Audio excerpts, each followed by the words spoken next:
मग अशी कुणीतरी सलमान खान असा उल्लेख करत होतं, मला कळलं नाही आता सलमान खान कोण आहे अजून. तुमच्याकडे एवढी काय भारी भारी नावं आहेत, काय काय नावं तुम्ही घेत होता, तर मला काही सलमान खानचं काही नाव कळलं नाही. मग अजून काहीतरी कोण आहे, निष्ठेचा नांगर, निष्ठेवर नांगर. तुम्हाला सांगू का, मी शिवसेनेत प्रवेशही केला नव्हता बरं का, मी प्रवेशही केला नव्हता. मला वाटतं माझा प्रवेश 28 तारखेला झाला आणि साधारणतः 25 तारखेला वगैरे मी बांगरचं एक भाषण टीव्हीवर बघितलं. असला गडी रडत होता, जोरात असला रडत होता, बाई कमी पडेल असा हंबरडा पडून रडत होता. तर एवढा हंबरडा पडून रडायला लागल्यावर मी अशी किचन मधून धावत आले. भावाला म्हटलं, भाऊ कोण रडते, कोण रडते. तर तो म्हटला, अरे हिंगोलीचे आमदार आहे, फार निष्ठावान माणूस आहे, मला खूप रडतोय.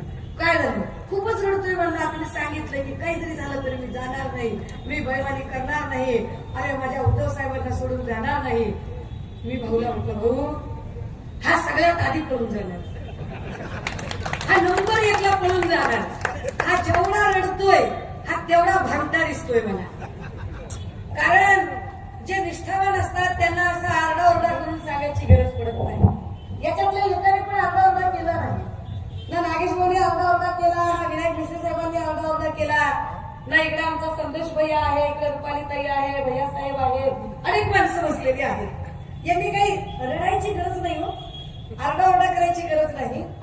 माणसं निष्ठावान आहेत का नाही ते लगेचच कळतं. बरं, बांधायला बघितलं मला अजून एका पिक्चरची आठवण येते. ते दिल्लीत गोंधळ गल्लीत मुजरा नावाचा एक पिक्चर आहे. दिसल त्या पक्षाच्या माणसाला लगेच असा एक फोटो काढायचा, साहेब इलन मला आपकाच फोटो लगेच करता, इलन मला आपकाच फोटो. आता कालपर्यंत ते बाबासाहेबांचा फोटो दाखवत, आता असं लॉकेट फिरून सांगते इलन मला नाही शिंदे साहेबचाच फोटो पिले की फिरता आहोत. नाही, एका माणसाने किती वेळा निष्ठा बदलावी, किती निष्ठा बदलाव्या. बरं, त्या निष्ठा बदलताना तरी त्या निष्ठांना काहीतरी आधार तरी असावा. म्हणजे मी हिंगोलीत बोलणार आहे म्हणून माझ्या एका कोर टीम मधल्याला फोन केला आणि म्हटलं, अरे आपण पहिल्यांदा बोलतोय हिंगोलीमध्ये, हिंगोलीत काय बोललं पाहिजे, काय अपेक्षित आहे बरं. ते म्हणले, ताई काही तुम्हाला बोलायला येईल किंवा न येईल सोडून द्या ते, मग तुम्हाला गणित आलं पाहिजे, तुम्हाला पाडे आले पाहिजे. काय कोणाला मला काही गणित येत नाही का, मला काही पाडे येत नाहीत का.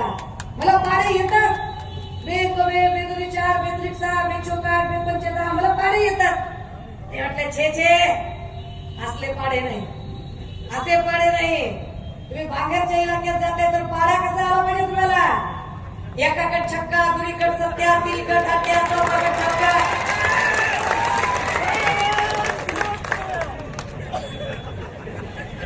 पहाडे असे आले पाहिजेत. म्हणलं, अरे हे काय, अरे म्हणले मटका किंग आणि गुटखा किंगच्या राज्यात चाललाय ना तुम्ही. काय कीर्ती कमावली वागायला, काय कीर्ती कमावली. म्हणजे त्याच्या कीर्तीबद्दल काय बोलावं आपण, की जो रोज अधिकाऱ्यांना मारहाण करणार, जो रोज कर्मचाऱ्यांना मारहाण करणार.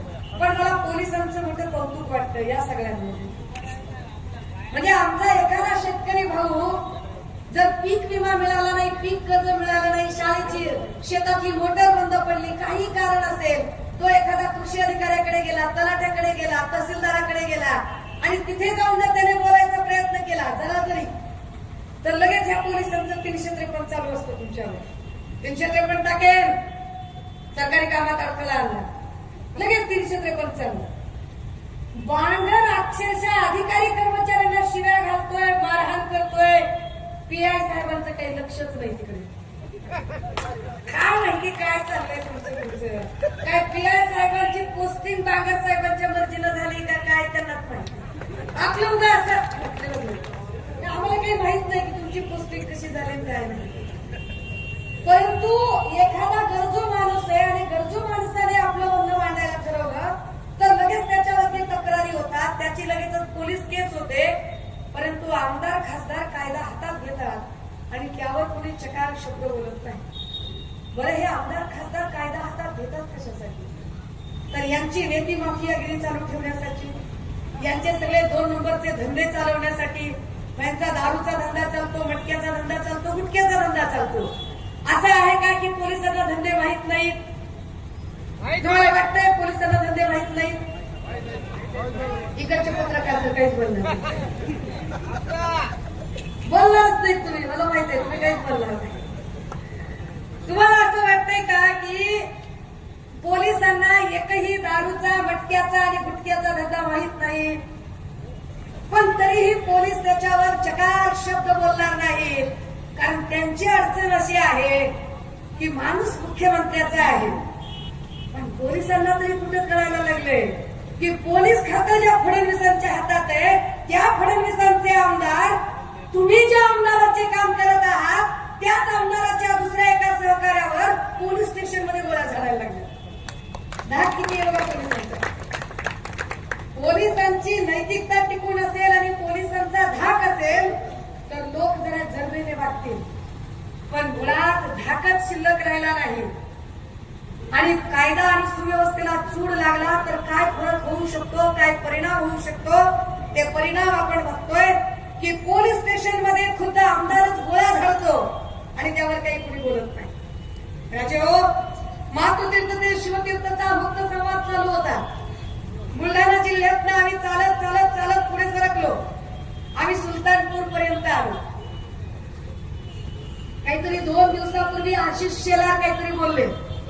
खरं तर आशिष शेलार सारख्या किंवा अजून काही चिल्लर चिल्लर लोकांवर माझी बोलायची अजिबात इच्छा होत नाही, परंतु म्हातारी मेल्याचे दुःख नसते, काल सोकावतो, त्यामुळे यांना जरा ऐकवलं पाहिजे.